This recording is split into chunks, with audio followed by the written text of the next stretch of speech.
Hello दोस्तों, नमस्कार। मेरा नाम है विनय और आप देख रहे हैं विनय की पाठशाला।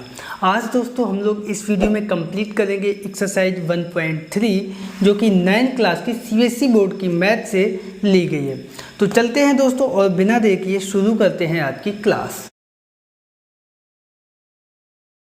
तो पहला प्रश्न हमारा दिया गया है कि निम्नलिखित भिन्नों को दशमलव रूप में लिखिए और बताइए कि प्रत्येक का दशमलव प्रसार किस प्रकार का है। दोस्तों पिछले वीडियो में हम लोग डिस्कस कर चुके हैं कि परमेय संख्याएं जो कि अंश बटे हर में दी जाएंगी वो या तो टर्मिनेटिंग होगी या फिर नॉन टर्मिनेटिंग होगी, ठीक है। और नॉन टर्मिनेटिंग जो होंगी वो या तो रिकरिंग होगी या फिर नॉन रिकरिंग होगी, ठीक है। तो इन्हीं में से हमें बताना है कि दी गई जो परमेय संख्या है वो किस प्रकार की है। तो सबसे पहले देखते हैं, पहली संख्या दी गई है 36/100। यहाँ पे नीचे 2 शून्य है तो ये 2 शून्य हटेगी, यानी 2 अंक बाद दशमलव आ जाएगा।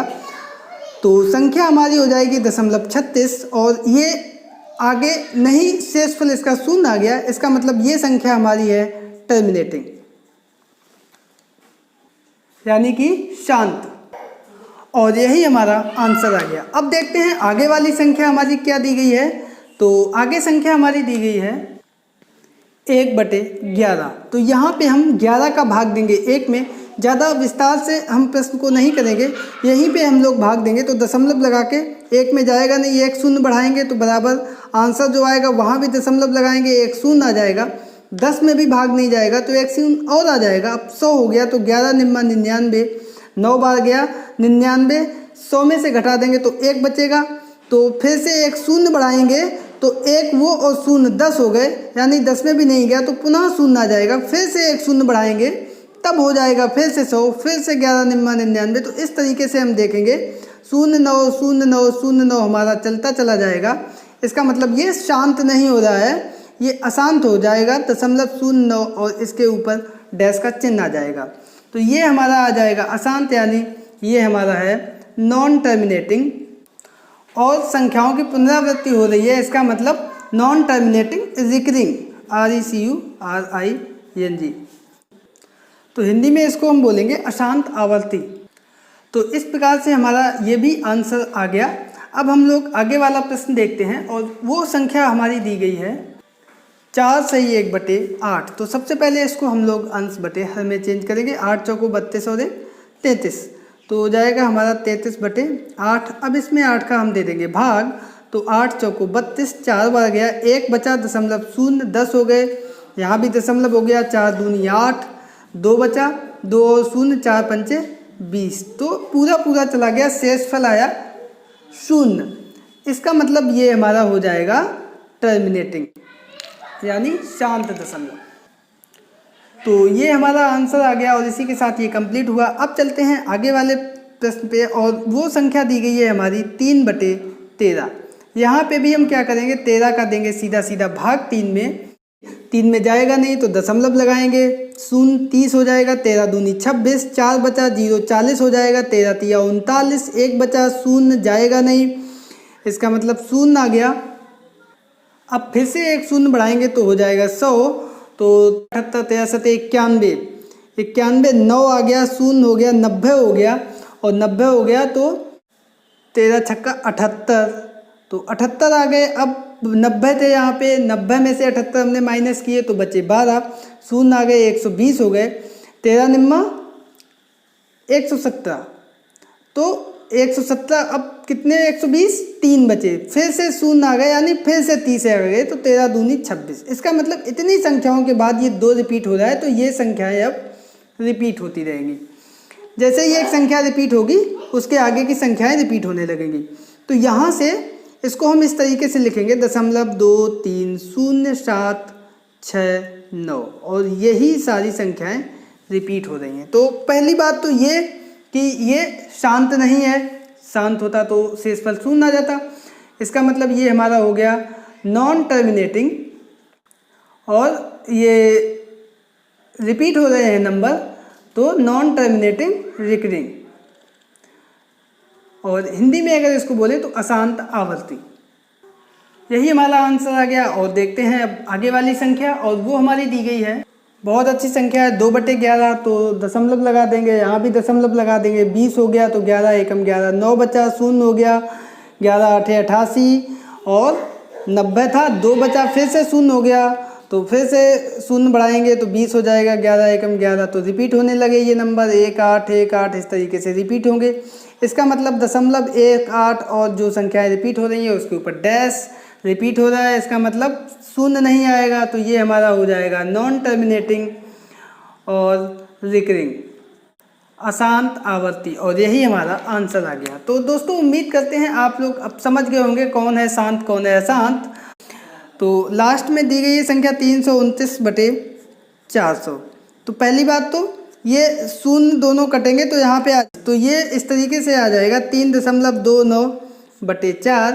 अब 4 का हम दे देंगे इसमें भाग, तो शुरुआत में ही दशमलव लग जाएगा, तो 4 8 32 8, उसके बाद 4 का भाग 9 में देंगे तो 4 दूनी 8, बचा 1 और 0 बढ़ाएंगे आगे 10 हो जाएगा, फिर से 4 दूनी 8, अब 2 बचे, 2 और 0, 4 पंचे 20। अब आप में से कई लोग कहेंगे यहाँ दशमलव क्यों नहीं लगाया। एक बार जब दशमलव लग जाता है तो फिर चाहे जितनी बार 0 उसके आगे बढ़ाओ कोई फर्क नहीं पड़ता है।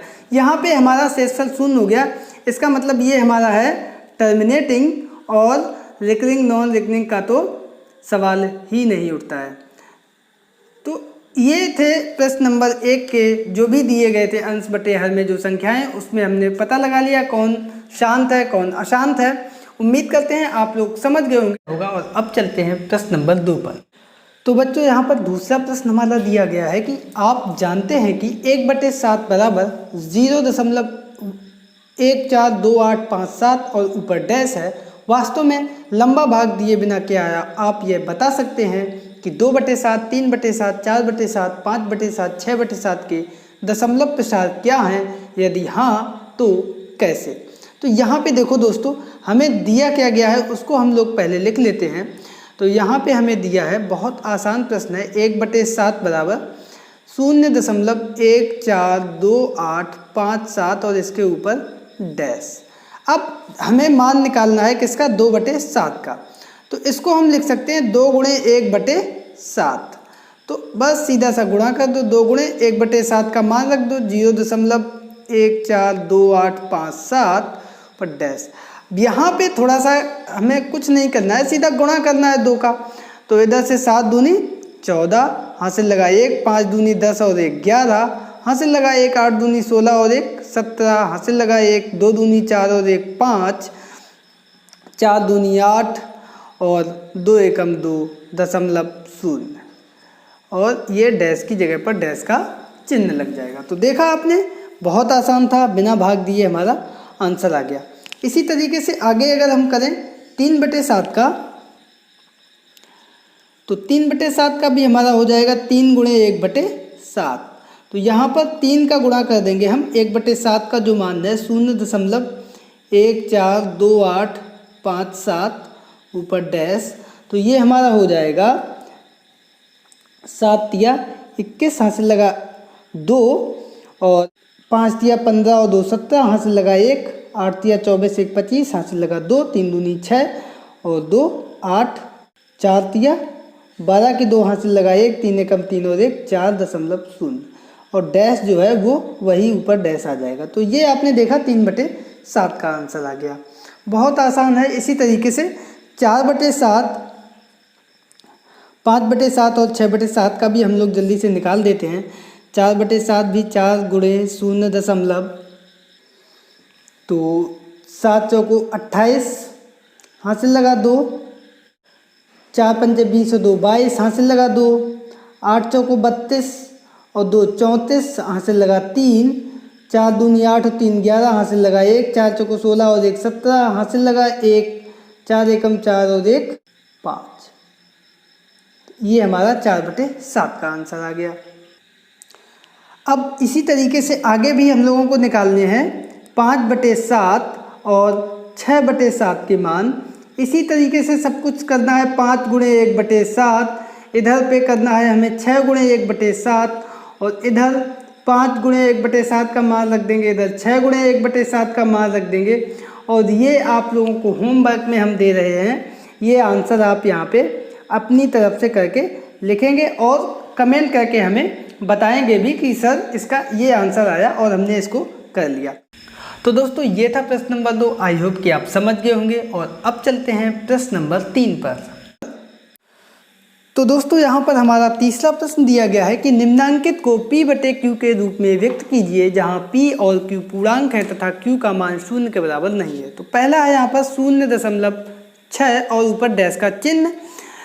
तो वैसे तो डायरेक्ट अगर बोलें तो हम बच्चों को ये बता देते हैं 6/1 अंक के ऊपर डैश है तो यानी 1 9 आ जाएगा और सीधा सा 3 दूनी 6 3 तिया 9 2/3 हमारा आंसर आ गया। बट इसको प्रॉपर हम कॉपी पे कैसे लगाएंगे एग्जाम में उसको देख लेते हैं। तो सबसे पहले हम लिख लेंगे माना x बराबर 0 ये डैश है इसका मतलब 0.666 रिपीट हुआ है। ठीक है, तो x बराबर 0.666 और ये इनफाइनाइट तक 10 का कर देंगे गुणा दोनों तरफ। ठीक है, तो जब 10 का गुणा करेंगे तो इधर जो है 10x हो जाएगा और इधर 6.666 और ये भी इनफाइनाइट तक चला जाएगा। ठीक है, तो यहाँ पे क्या आएगा, इधर हम लिख सकते हैं 6.66666 इनफाइनाइट तक। इधर हमारा 10x रहा ही, इधर अब क्या हो गया 6 और इस चीज़ को हमने पहले ही माना था x, तो इसकी जगह पर हम रख देंगे x। तो 10x बराबर 6x। तो यहाँ से क्या होगा, एक x इधर आ जाएगा तो 10x माइनस x बराबर 6। तो ये हमारा हो जाएगा 9x बराबर 6, यानी कि x बराबर 6/9। अब यहाँ पे हम इसको थोड़ा सा हल कर देंगे तो 3 दूनी 6 3 तिया 9, यानी कि x बराबर 2/3 और यही हमारा x हमने माना था। तो क्या हमने x माना था 0.6666 बराबर 2/3। तो इस प्रकार से आपने देखा ये हमारा आंसर आ गया फर्स्ट क्वेश्चन का। उम्मीद करते हैं आप लोग समझ गए होंगे। वैसे डायरेक्ट भी अगर आपको ऑप्शनल टाइप में पूछा जाए, बहुविकल्पी प्रश्न में पूछा जाए तो आप डायरेक्ट इसको कर सकते हैं, बहुत आसान प्रश्न है। तो अब चलते हैं अगले पार्ट यानी इसके दूसरे पार्ट पर। ओ माय गॉड, वीडियो चल नहीं रहा था। तो दोस्तों यहाँ पर दूसरा प्रश्न हमारा दिया गया है 0.47 और 7 के ऊपर डैश लगा हुआ है। तो इसको हम लोग खोल देंगे तो 0.4777 क्योंकि 7 के ऊपर डैश है तो 7 रिपीट होगा। यहाँ पे अभी हम जो संख्या दी गई है हमें उसको हमने x मान लिया। तो x बराबर 0.4777 डैश डैश। अब इसमें हम 10 से गुणा नहीं करेंगे। आपको याद होगा पिछले प्रश्न में हमने 10 से गुणा किया था और यहाँ पर हम 100 से गुणा करेंगे दोनों ओर, है ना। दोनों ओर 100 से गुणा करने पर। तो अब देखो 100 से क्यों किया, यहाँ पे दशमलव के बाद 2 अंक थे। जब दशमलव के बाद 1 अंक दिया होगा तो एक यानी 1 शून्य लगाएंगे, 10 का गुणा करेंगे। यहाँ पर 2 अंक दिए गए हैं तो हम 100 से गुणा करेंगे। तो इधर हमारा हो जाएगा 100x बराबर 0.2 अंक आगे आ जाएगा 47.777 ये। ठीक है, अब यहाँ पे देखो इसको हमें 4.7 या 0.47 में लाना है। देखो इधर तो ये हम क्या करेंगे 43 एक तरफ लिख लेंगे और 4 धन 43 में कितने 47 4.777 ये आ जाएगा। ठीक है, 43 अलग कर लिया और 4 बचा 0.477, इसको 2 हिस्सों में तोड़ दिया। अब यहाँ भी जो है हम इसको ऐसे लिखेंगे 43 धन 10 गुणे 0.477777 इस तरीके से 10 का हमने गुणा अलग कर दिया। गुणा कर देंगे तो 0.1 अंक आगे आ जाएगा। अब ये किया क्यों किया, इसलिए क्योंकि हमें यहाँ पे x मान लाना था जो हमने मान स्टार्ट में लिया था। जब भी प्रश्न आप करेंगे तो यहाँ पे गुणा कर देंगे आप 10 का 100 का 1000 का जितने भी अंक होंगे यहाँ दशमलव के बाद, फिर हल करते करते हमें वही x यहाँ पे लाना होता है। अब देखो इधर हमारा 100x चल ही रहा था स्टार्टिंग से, तो ये हमारा हो जाएगा 100x बराबर 43 धन 10 गुणे x, यानी ये हो गए हमारे 10x। अब ये बराबर के इस तरफ आएंगे तो इधर 100x माइनस 10x बराबर 43। 100x में से 10x गए तो बचे 90x बराबर 43। तो x बराबर आ जाएगा हमारा 43/90। अब x हमने क्या माना था? हाँ, x हमने ऊपर माना था, वही संख्या जो दी गई थी। तो 0.4777 यही हमने माना था और यही हमारा आ गया 43/90। तो दोस्तों ये था प्रश्न, बहुत आसान प्रश्न है ये। आई होप कि आप लोग समझ गए होंगे। और अब देखो इसका बहुत आसान मेथड जो है, शॉर्टकट हम बच्चों को बता देते हैं। यहाँ पे एक अंक रिपीट हो रहा है, ठीक है, तो 2 अंक हैं दशमलव के बाद। तो ऊपर तो हमने जो 47 है इसमें से जिस पे डैश नहीं है, 4 पे डैश नहीं है, तो जिस पे डैश नहीं है उसको हम घटा देते हैं यहीं पे, ठीक है। तो पहले हमने क्या किया, दोनों अंक लिख लिए जो दिए गए, फिर हमने वो संख्या घटा दी जिस पे डैश नहीं है, यानी 4 घटा दिया। अब नीचे आ जाओ, जितनी संख्याओं पे डैश है, एक पे है कि दोनों पे? एक पे है, तो उतने 9 लिख लो, और जितने पे डैश नहीं है उतनी 0 लगा दो। बहुत ध्यान से इस चीज़ को समझ लेना। अब 47 में से 4 गए तो आ जाएगा हमारा 43/90। अब आप देख लो, ये आंसर और ये आंसर दोनों सेम है। तो बहुत आसान तरीका है ये, और इसी के साथ ये प्रश्न हमारा कंप्लीट होता है। अब देखते हैं इसका तीसरा पार्ट क्या दिया गया है। तो यहाँ पर तीसरा प्रश्न दिया गया है कि 0.001 और तीनों संख्याओं के ऊपर डैश दिया गया है। तो बिना किसी देर के हम x बराबर यहाँ पे मान लेते हैं 0.001 इस तरीके से ये चलेगा। और दशमलव के बाद यहाँ 3 अंक हैं, इसका मतलब हम ना 10 से गुणा करेंगे ना 100 से गुणा करेंगे, 1000 से दोनों ओर गुणा करने पर, ठीक है। तो 1000 से हम गुणा करेंगे, क्यों किया? क्योंकि यहाँ पर दशमलव के बाद 3 अंक थे, ठीक है। तो इधर तो हमारा लेफ्ट हैंड साइड में हो जाएगा 1000x बराबर, और ये 1000 का गुणा हो जाएगा तो ये एक इधर आ जाएगा, 1.001 इस तरीके से। अब यहाँ पे देखो हम क्या करेंगे, एक को अलग कर लेंगे, 1.001 अब आप कहेंगे ये क्यों किया? अभी आपको बताया था, ये इसलिए किया क्योंकि हमें x बनाना था यहाँ पे, और वो काम हमारा हो चुका है। तो 1x और इधर हमारा 1000x पहले से ही चल रहा था। अब ये x हमारा बराबर के इस तरफ आ जाएगा, तो 1000x में से हम एक x कम कर देंगे तो 1 बच जाएगा। तो ये 999x बराबर 1। तो इस प्रकार से ये x बराबर 1/999 आ जाएगा। और यहाँ पे x हमने क्या माना था? 0.001 और ये डैश बराबर 1/999, और इस प्रकार से ये हमारा आंसर आ गया। तो बहुत आसान प्रश्न था। और अगर शॉर्टकट की बात की जाए तो आपको पहले भी हमने बताया है 3 अंक हैं और तीनों अंकों पे डैश है, तो यानी ऊपर जो 1 है बटे तीनों बार 9 आ जाएगा, और सीधा सा ये हमारा आंसर आ जाएगा। और वही आंसर हमारा यहाँ पे निकल गया।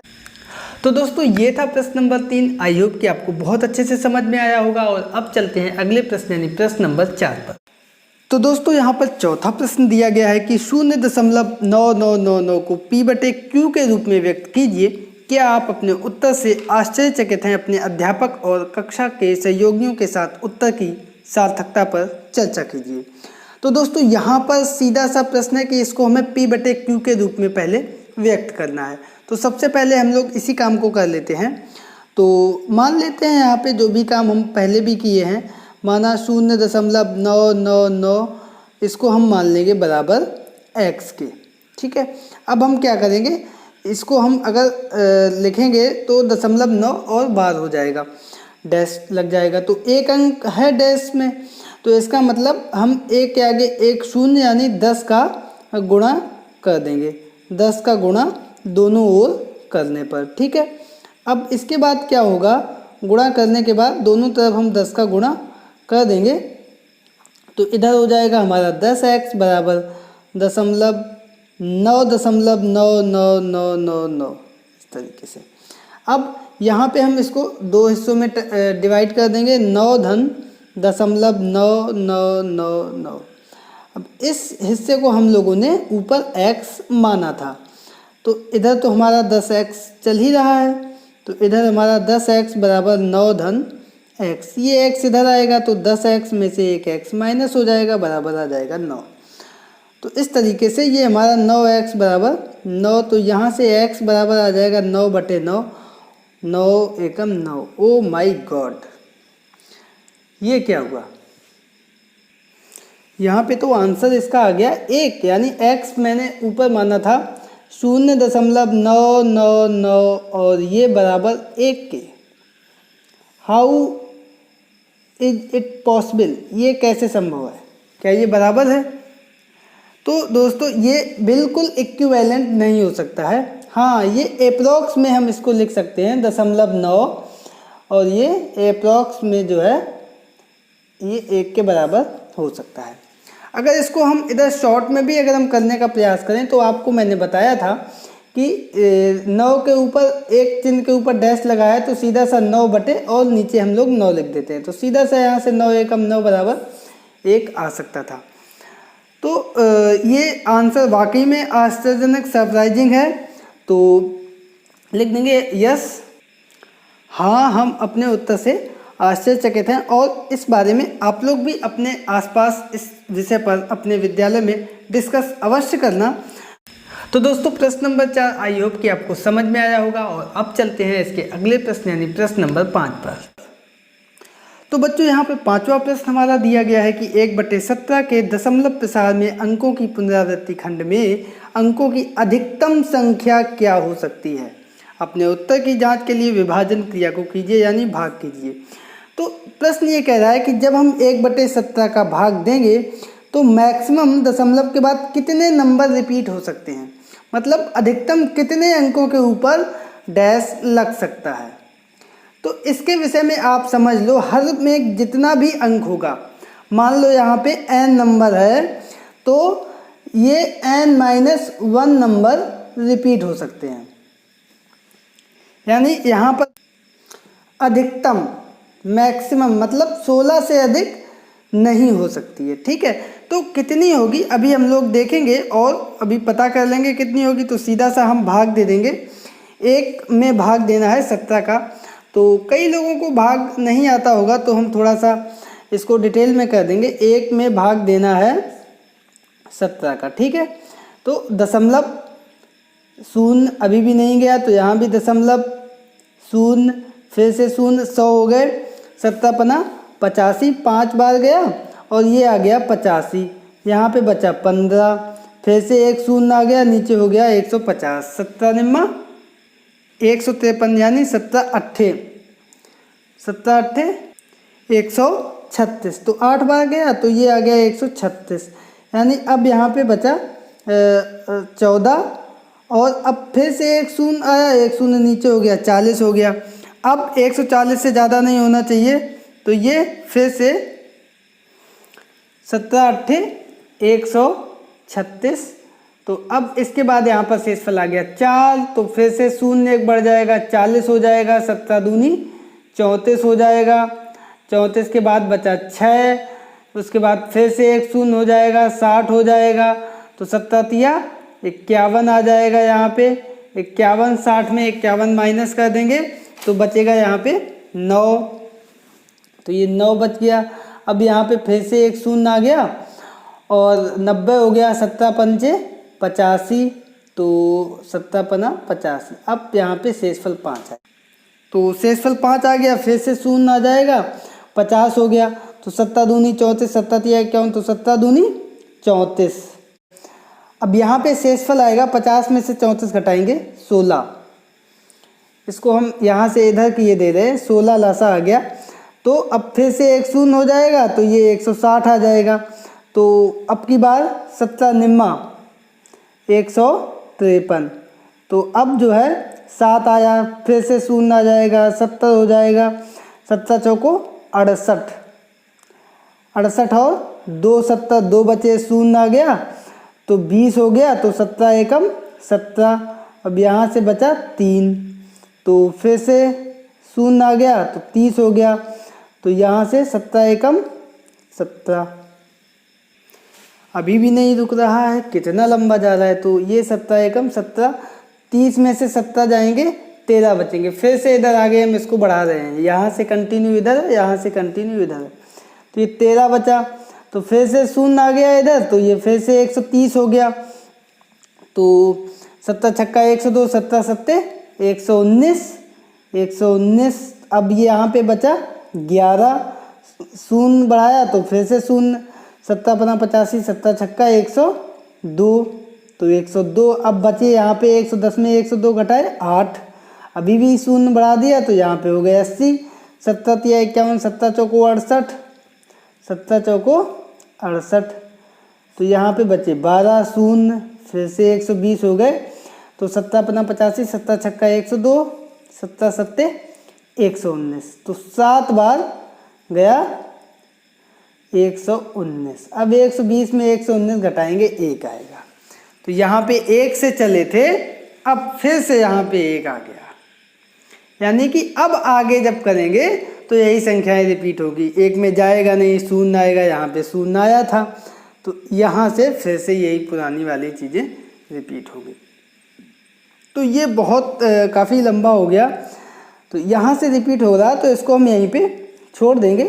एक हमारा फिर से शेषफल आ गया, और ये एक वही संख्या है जो स्टार्टिंग में 1 लेके चले थे, ठीक है ना। तो इसलिए हमने यहाँ पे इसको रोका। तो अब देखा आपने यहाँ पे कि कुल मिला के मेरा आंसर क्या आया। यहाँ पे आंसर हमारा ये आया है, ये पूरी संख्या, इसको हम लोग लिखेंगे। तो एक यहाँ पे हम लिखे दे रहे हैं 1/17 बराबर 0.835294117647, और इसके बाद ये रिपीट हो रहा है, यानी इतनी बड़ी संख्या पे डैश लगेगा। अब ये कितने अंक हैं, 1 2 3 4 5 6 7 8 9 10 11 12 13 14 15 16, पूरे मैक्सिमम जितने हो सकते थे उतने अंक हैं ये मैक्सिमम।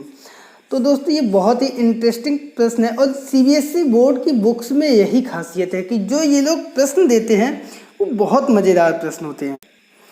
तो छठवां प्रश्न यहाँ पर दिया गया है कि P/Q, जहाँ पर Q 0 नहीं है, के रूप की परिमेय संख्याओं के अनेक उदाहरण लीजिए जहाँ P और Q पूर्णांक हैं जिनका एक के अतिरिक्त अन्य कोई उभयनिष्ठ गुणनखंड नहीं है और जिनका शांत दशमलव निरूपण है। क्या आप ये अनुमान लगा सकते हैं कि Q के कौन कौन से गुण अवश्य संतुष्ट करने चाहिए। तो यहाँ पे हम पहले भी बताए थे Q का मान शांत दशमलव के लिए, सिर्फ ये छोटी सी चीज़ आप याद रखो, शांत दशमलव। तो दोस्तों ये था प्रश्न नंबर 5। आई होप कि आपको समझ में आया होगा, और अब चलते हैं अगले प्रश्न यानी प्रश्न नंबर 6 पर। तो दोस्तों छठवां प्रश्न बहुत अच्छा प्रश्न यहाँ पर दिया गया है कि P/Q, जहाँ पर Q का मान 0 नहीं है, के रूप की परिमेय संख्याओं की अनेक उदाहरण लीजिए जहाँ P और Q पूर्णांक है जिनका एक के अतिरिक्त अन्य कोई उभयनिष्ठ गुणनखंड नहीं है और जिनका शांत दशमलव निरूपण प्रसार है। क्या आप ये अनुमान लगा सकते हैं कि Q को कौन कौन सा गुण अवश्य संतुष्ट करना चाहिए। दोस्तों आपको हम बता दें, अगर आप इस बुक को पढ़ रहे हैं तो आप लोग जो इंग्लिश मीडियम में एनसीईआरटी की बुक है उसको भी आप लोग रख लीजिए और थोड़ा थोड़ा उसको भी देखते रहिए। इससे होगा क्या कि इंग्लिश के कई शब्द ऐसे होते हैं जो हिंदी के शब्द की अपेक्षा बहुत आसान होते हैं, और उससे आपका इंग्लिश से जो डर है वो भी कम होता चला जाएगा, ठीक है ना। तो बहुत आसान प्रश्न है, इसमें सिर्फ ये बताना है कि शांत दशमलव जो है उसका जो हर है, अगर उसको परिमेय संख्या में लिखेंगे तो उसमें कौन सी विशेषता होगी। तो आपको मैंने बताया था, आप लोग ये बात याद कर लो, कोई भी शांत दशमलव होगा तो उसका हर, अगर उसके हम हर के अभाज्य गुणनखंड करेंगे तो या तो वो 2 की घात का होगा या 5 की घात का होगा या दोनों को मिला के घात का होगा। इसके अलावा कोई भी ऐसी संख्या नहीं होगी जो शांत दशमलव दे दे हर में, अगर वो संख्या होगी तो, ठीक है। तो सिर्फ हमें परिमेय संख्या के हर में जाना है और हर हमें देखना है कि 2 या 5 के अभाज्य गुणनखंड में है कि नहीं है, यही इसकी विशेषता है। और इसी बात को हम लोग लिख देंगे और इसी के साथ मेरा ये प्रश्न कंप्लीट हो जाएगा।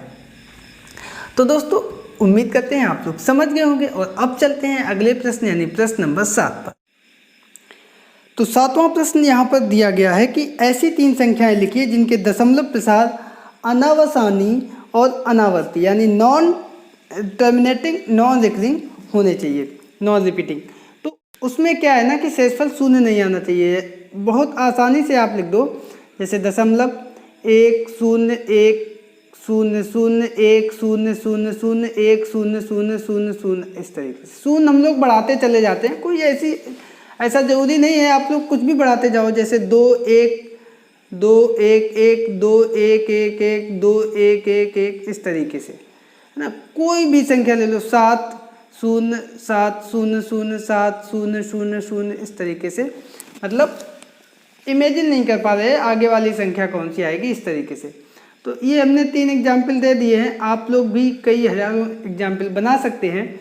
और ये जो है ये हमारे कैसी संख्याएं हैं, अपरिमेय संख्याएं हैं सभी, है ना। कुल मिला के ये प्रश्न ये पूछ रहा था कि अपरिमेय संख्याएं कौन कौन सी। यही तो सीबीएसई बोर्ड की मैथ में है कि वो लोग हर तरीके से पूछते हैं जिससे बच्चे का माइंड जो है अच्छे से चलने लगे। अनावसानी, अनावर्ती, नॉन टर्मिनेटिंग, नॉन रिकरिंग यानी अपरिमेय संख्याएं, इंग्लिश में इसको इर्रेशनल नंबर बोलते हैं, ठीक है। तो ये जो है संख्याएं हमसे पूछ रहा था। तो दोस्तों ये था प्रश्न नंबर 7 और अब चलते हैं अगले प्रश्न यानी प्रश्न नंबर 8 पर। तो हमारा 8वां प्रश्न है कि परिमेय संख्याओं 5/7 और 9/11 के बीच 3 अलग अलग अपरिमेय संख्याएं ज्ञात करो। अब देखो ऊपर वाले प्रश्न के साथ में ही हमने इसलिए इसको रखा है। यहाँ पे कह रहा था अनावसानी अनावर्ती बताओ, और बेसिकली था वो अपरिमेय संख्याएं, यहाँ पे क्या कह रहा है अपरिमेय संख्याएं बताओ। तो बच्चे क्या है ना कि कंफ्यूज हो जाते हैं, तो इसलिए आपको मैंने फिर से बता रहा हूँ कि दोनों एक ही बात होती है। अपरिमेय यानी अनावसानी अनावर्ती, इस तरीके से संख्याएं हमें पता करनी है। तो पहले हम सिंपल सा देख लेते हैं छोटा सा आइडिया कि 5/7 और 9/11 क्या होगा। तो 5/7 यानी 0 तो 0.7 1 बचा 0 7 एकम 7 और इसके बाद आगे संख्याएं जाएंगी, ठीक है। और इसी तरीके से 9/11 हमारा होगा 0.90 आ जाएगा, यानी 11 8 88, 2 बचा 0 20 हो गए, 11 एकम 11 ये। तो इसका मतलब ये हुआ कि इन दोनों संख्याओं के बीच की 3 अपरिमेय संख्याएं। कभी कभी क्या होता है, लोग गणित में ज़्यादा दिमाग लगाते हैं। गणित में बिल्कुल दिमाग आपको लगाना ही नहीं है, जो कह रहा है बस वही करते जाइए। अब देखो 0.71 के आगे की चाहिए हमें, तो 0.72 से शुरू कर दो या 7.3 से, जहाँ से भी चलो। 0.73 0 7 3 0 0 7 3 0 0 0, तो बढ़ती चली जा रही ना बीच में गैप, तो बस हो गया। अब की बार 0.74 ले लो, 7 4 0 7 4 0 0 7 4 0 0 0 7 4 ये। अब की बार 7 5 ले लो, कुछ भी ले लो, कोई भी संख्या है, आप भी बताना। एक होमवर्क ये है कि आपको 2 अपरिमेय संख्याएं और बतानी है, ठीक है, इसके बीच की। ये होमवर्क में है कि 2 अपरिमेय संख्याएं आपको 0.71 और 0.81 के बीच में बताना और कमेंट करके हमें आंसर अपना बताना। एक हम यहाँ पे लिखे दे रहे हैं 0.7 6 0 7 6 0 0 7 6 0 0 0 इस तरीके से 3 हमसे पूछा है, तो हमने आंसर के लिए तीनों संख्याएं लिख दी। तो दोस्तों ये था प्रश्न नंबर 8। आई होप कि आप समझ गए होंगे, बहुत आसान प्रश्न था। और अब है इस एक्सरसाइज का अंतिम प्रश्न। तो 9वां और अंतिम प्रश्न हमारा दिया गया है कि बताइए कि निम्नलिखित संख्याओं में कौन कौन संख्याएं परिमेय और कौन सी संख्याएं अपरिमेय हैं। तो अब तक आप लोग समझ गए होंगे परिमेय और अपरिमेय संख्याओं को। अपरिमेय संख्याएं से याद रखो नॉन टर्मिनेटिंग और नॉन रिपीटिंग, बस बाकी सभी संख्याएं परिमेय हैं। तो अब देखो वर्गमूल 23, ये 23 हमारी कैसी संख्या है, अभाज्य संख्या है। और अभाज्य संख्याओं के जितने भी वर्गमूल होते हैं वो हमारे अपरिमेय संख्याओं में आते हैं। तो ये तो हमारी हो गई अपरिमेय, ठीक है। बहुत ध्यान से इसको आप देखना, और जो भी हम आपको बताएं उसको बहुत ध्यान से सुनना। अब यहाँ पे देखो, इसको थोड़ा सा हल भी करने का प्रयास करेंगे। देखो 225 के अंदर गुणनखंड हो रहे हैं, 5 पंचे 25 और ये गुणनखंड होंगे इसके 225 के। चूँकि 5 आ रहा था तो हमने इसके गुणनखंड करके देख लिए, तो 5 से गया तो 5 चौको 20, 2 बचा 25 हो गए, 5 25, फिर 5 से दे दिया तो 5 निम 45, फिर 9 का दे दिया, 3 तिया 9, 3 एकम 3, ये गुणनखंड हो गए। अब 5 और 3 बाहर आ गए, तो 5 और 3 बाहर आ गए, यानी 5 तिया 15। तो ये वैसे तो वर्गमूल लगा दिया था, लेकिन प्रश्न ने चालाकी दिखाने के लिए लगा दिया था, जिससे आप देखो वर्गमूल का चिन्ह है और सीधा आप कह दो अपरिमेय संख्याएं हैं। लेकिन वास्तव में जब हमने हल किया तो वर्गमूल का चिन्ह हट गया, क्योंकि वर्गमूल यानी 2 के जोड़े बनते हैं तो एक संख्या बाहर आ जाती है। तो ये मेरा बेसिकली 15 संख्या दी गई है। 15 का वर्ग 225 होगा और 225 का वर्गमूल 15 होता है। तो ये संख्या अब हमारी अपरिमेय संख्या नहीं रही। कैसी संख्या हो गई? परिमेय संख्या हो गई। ठीक है, बहुत ध्यान से आप लोग देखना। अब आगे वाला प्रश्न देखो, संख्या दी गई है 0.3796। ये आगे डॉट नहीं लगा है, इसका मतलब शेषफल इसका 0 हो गया होगा। तो सीधा सा हम यहाँ पे लिख देंगे जिनका शेषफल 0 होता है वो कैसी संख्याएं होती हैं? टर्मिनेटिंग होती हैं, और वो सभी हमारी परिमेय संख्याएं हैं। ये भी परिमेय संख्या है। यहाँ पे देखो इसको किस तरीके से लिखेंगे, 4 7 8 ये रिपीट हो रहा है, तो 4 7 8 के ऊपर डैश लगेगा। तो जित संख्याओं के ऊपर डैश लगता है वो भी संख्याएं हमारी परिमेय संख्याएं होती हैं, क्योंकि होती तो ये नॉन टर्मिनेटिंग है लेकिन रिपीटिंग होती हैं। ठीक है, तो ये भी हमारी परिमेय संख्याएं होती हैं। सिर्फ नॉन रिपीटिंग और नॉन टर्मिनेटिंग नहीं होनी चाहिए। तो ये भी हमारी कैसी है? परिमेय संख्या है। जितनी संख्याओं पे डैश लगे वो सब परिमेय संख्या होती हैं। अब ये संख्या देखो, अभी जैसे हम लोगों ने पिछले प्रश्न में निकाले थे अपरिमेय संख्याएं 3, 1 0 फिर 2 0 3 0, ये बढ़ते चले जा रहे हैं। ये संख्याएं बार बार रिपीट नहीं हो रही, इनको हम डैश नहीं लगा सकते हैं। तो ये संख्या हमारी जो है अपरिमेय संख्या है, क्योंकि ये जो है नॉन टर्मिनेटिंग और नॉन रिपीटिंग है। तो इस तरीके से आपने देखा कि पहला और 5वीं ये दोनों संख्याएं हमारी अपरिमेय संख्याएं हैं और बीच की तीनों संख्याएं हमारी परिमेय संख्याएं हैं। एक बार और आपको बता दें, जिन संख्याओं में डैश होगा वो हमारी परिमेय संख्याएं होंगी, जो भी अभाज्य संख्याएं होंगी और वर्गमूल का चिन्ह होगा तो वो हमारी अपरिमेय संख्याएं होंगी, और जो जिनमें शेषफल 0 आएगा वो हमारी परिमेय संख्याएं होंगी। इन छोटी सी बातों का ध्यान रखना। तो दोस्तों ये था प्रश्न नंबर 9, और इसी के साथ ये एक्सरसाइज कंप्लीट होती है। आई होप कि आपको वीडियो पसंद आया होगा, एक्सरसाइज समझ में आई होगी। एक्सरसाइज समझ में आने पर इसको लाइक करें, दोस्तों के बीच में शेयर करें, और कमेंट करके जो भी होमवर्क में हमने क्वेश्चन दिए हैं उनके आंसर आप लोग हम तक अवश्य पहुंचाएं अपने नाम के साथ। तो दोस्तों इसी उम्मीद के साथ कि घर पर रहिए, स्वस्थ रहिए, पढ़ते रहिए। मिलते हैं कल फिर एक नए वीडियो के साथ, तब तक के लिए नमस्कार।